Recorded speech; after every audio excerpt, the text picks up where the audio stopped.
আসলে এখানে আমি 3 বছর প্রায় 3 বছর 3 মাস আমি ঢাকা মেট্রোপলিটনে ডিটিটি ব্রাঞ্চ টিভিতে কাজ করেছি।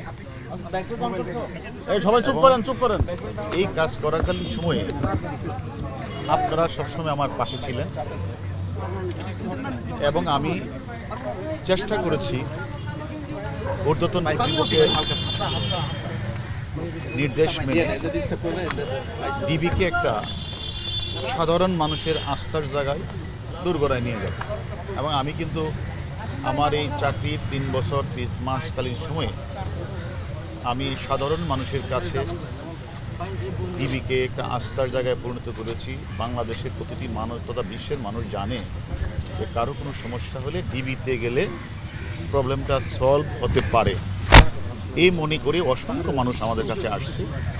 আমরা চেষ্টাও করেছি তাদের কাজটা সুন্দরভাবে করে দেওয়ার, যার কারণে সাধারণ মানুষ ডিবির নামটা জানে এবং আমি মনে করি আমি চেষ্টা করেছি ডিবিকে একটা আস্থার জায়গায় নিয়ে যেতে।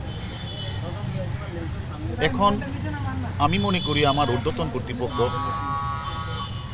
আমাকে আস্থা এবং বিশ্বাস রেখে আরেকটি জায়গায় পদায়ন করেছে, বিস্তৃত পরিসরে কাজ করার সুযোগ প্রদান করেছে। আমি মনে করি সেই জায়গাতে গিয়েও যে কথাটা আমি আপনাদের সামনে প্রায়ই বলতাম, মানুষের শেষ ভরসার স্থলটা হচ্ছে থানা যেন মানুষকে সেবা দিতে পারে।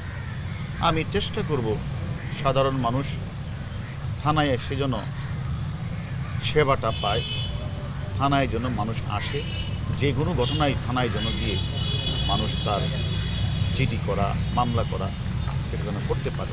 আমি চেষ্টা করব থানাকে সাধারণ মানুষের আস্থায় নিয়ে যেতে। আচ্ছা, এখন আপনি যেখানে যাচ্ছেন ডিএমপির অধিকাংশ মামলাই তো আপনি নিয়ন্ত্রণ করবেন, তো সেই ক্ষেত্রে কোটার এই ঘটনায় প্রায় 300-র মতো মামলা হয়েছে। এই থাকাকালীন সময় অনেক গুরুত্বপূর্ণ মামলা,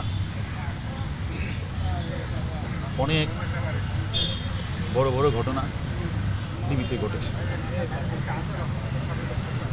মতিঝিলের টিপু মার্ডার থেকে শুরু করে ঝিনাইদহের কালীগঞ্জে এমপি আনাস হত্যা মামলা সহ অসংখ্য খুনের ঘটনায় আমাদের ডিবিকে নিয়ে আমরা নির্ভুলভাবে তদন্ত করে সাক্ষ্য প্রমাণ নিয়ে আমরা মামলার ক্লু বের করেছি।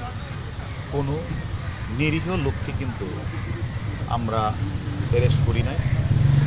আর প্রভাবশালী ব্যক্তি যত বড়ই হোক না কেন, সে যদি ঘটনার সাথে জড়িত হয় তাকে আমরা কিন্তু বাদ দেই নাই। তেমনিভাবে আমি মনে করি মামলা রুজু হয়েছে, যদি কেউ নির্দোষ থাকে, নির্দোষ প্রমাণিত হয়, তাদেরকে হ্যারেস করা হবে না। এবং যারা ঘটনার সাথে প্রত্যক্ষভাবে জড়িত, যারা বিভিন্ন জায়গাগুলিতে আগুন লাগিয়েছে, স্বপ্নের মেট্রো রেলে ভাঙচুর আগুন লাগিয়েছে, রাষ্ট্রীয় বেসরকারি থানাগুলিতে আগুন লাগিয়েছে, আমাদের পুলিশ সদস্যকে জ্বলিয়ে হত্যা করেছে, এই সকল ঘটনার সাথে যারা জড়িত তাদের কাউকে ছাড়তে হবে।